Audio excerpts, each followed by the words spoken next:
If you're just starting your curly journey, you've probably considered purchasing an aerosol spray mister like I just used to refresh my hair.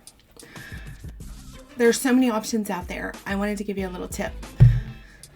There's small bottles and there are large bottles. If you're not a hairdresser, get the small bottle. The large bottle, what's going to happen is you're going to fill it all the way up thinking it's just going to last forever, but then you're going to spray it and then you're going to go, ugh, and you're going to recoil because it stinks, smells like mildew. So unless you're a hairdresser, stylist, beautician, etc., barber, get the small bottle. This one holds about 5 ounces. It's available on Amazon. It's available at all beauty supply stores and will serve you much better. And this amount of water will still last a really long time. If it does get stinky, just rinse it out and refill it. No big deal. I hope that was helpful.